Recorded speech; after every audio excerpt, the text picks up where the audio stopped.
Assalamualaikum warahmatullahi wabarakatuh. Bagaimana kabar teman-teman hari ini? Semoga teman-teman dalam keadaan sehat dan selalu semangat.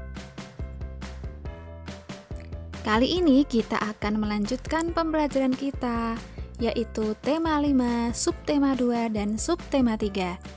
Adapun pembelajaran pada subtema 1 ada di video sebelumnya. Coba kalian lihat lagi ya, biar lebih paham. Hal yang akan kita pelajari hari ini yaitu yang pertama tentang rantai makanan, yang kedua tentang jaring-jaring makanan, dan yang ketiga tentang simbiosis. Setiap makhluk hidup memiliki kebergantungan terhadap makhluk hidup yang lain. Manusia memerlukan tumbuhan dan hewan. Tumbuhan dan hewan juga memerlukan manusia. Makhluk hidup juga memerlukan tanah, udara, dan matahari untuk mendukung kehidupannya. Tumbuhan mendapatkan energi dari matahari. Hewan mendapatkan energi dari tumbuhan atau hewan lain yang memakan tumbuhan. Tumbuhan berhijau daun mampu membuat makanannya sendiri. Makhluk hidup yang dapat membuat makanan sendiri disebut dengan produsen. Sedangkan makhluk hidup yang memakan makanan tanpa bisa membuat sendiri disebut dengan konsumen. Yang akan kita bahas pertama yaitu tentang rantai makanan. Rantai makanan adalah perjalanan memakan dan dimakan dengan urutan tertentu antar makhluk hidup.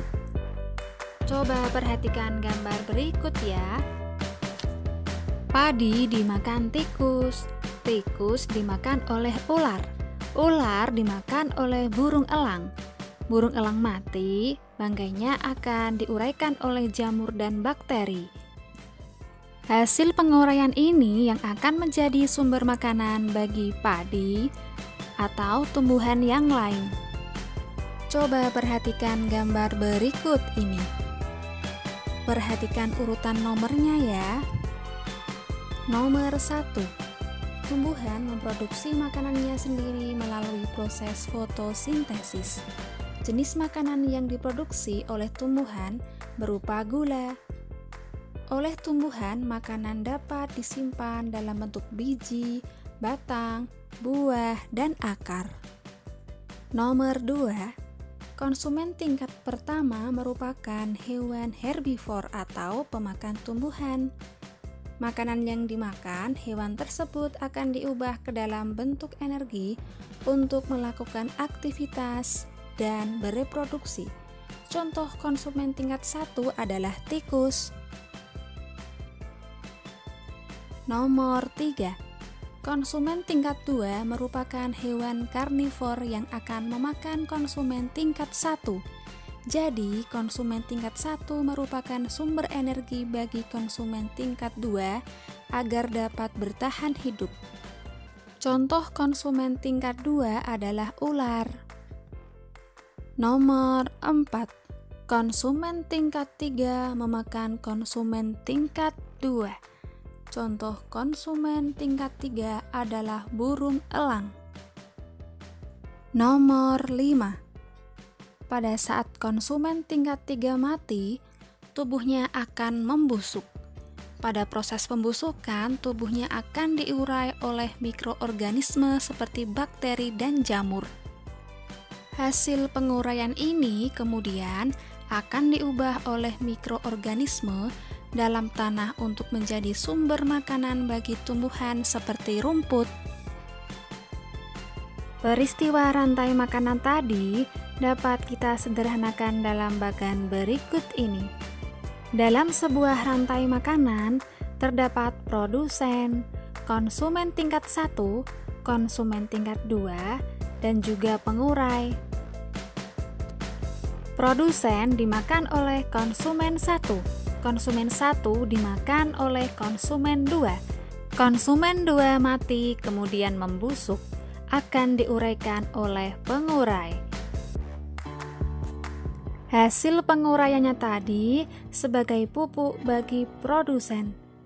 Nah, begitu seterusnya proses itu akan selalu berputar. Jadi, komponen rantai makanan antara lain.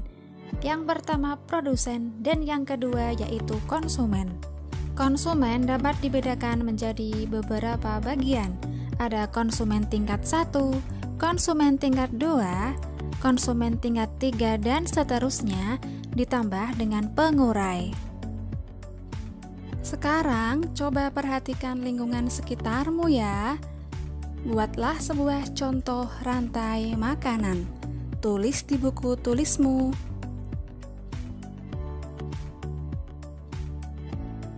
Selanjutnya yaitu jaring-jaring makanan. Di dalam sebuah ekosistem terdapat hubungan antara beberapa rantai makanan yang terjadi. Satu jenis hewan dapat terlibat dalam beberapa rantai makanan.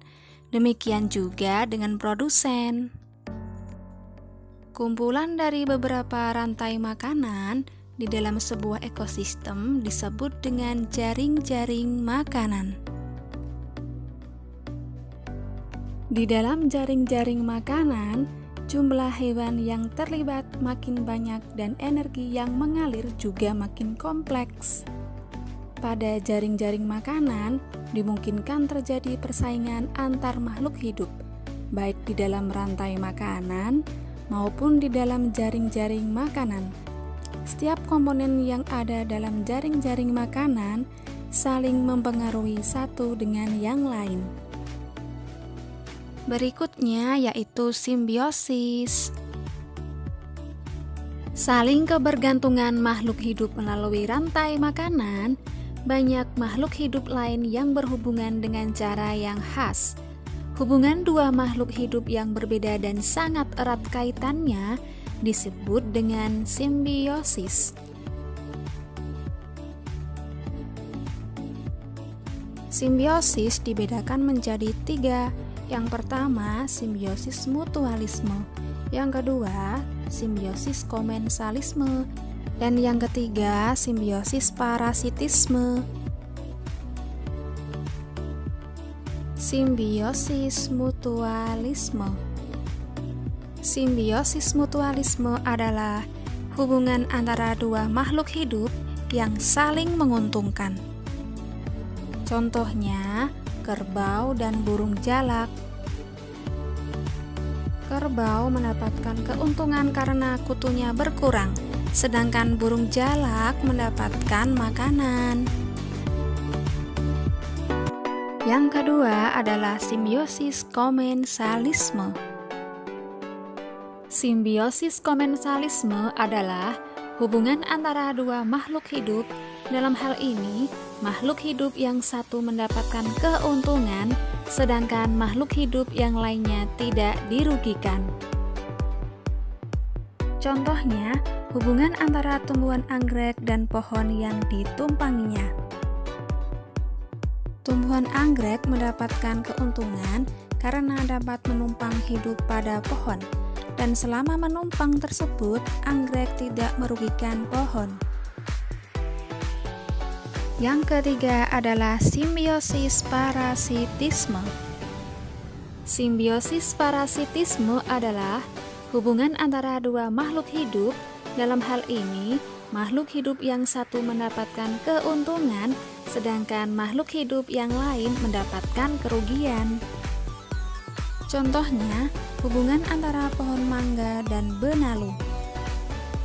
Benalu dapat hidup subur karena menghisap zat makanan dari pohon mangga yang ditumpanginya, sehingga pohon mangga lama-lama akan menjadi kurus dan lambat laun bisa mati.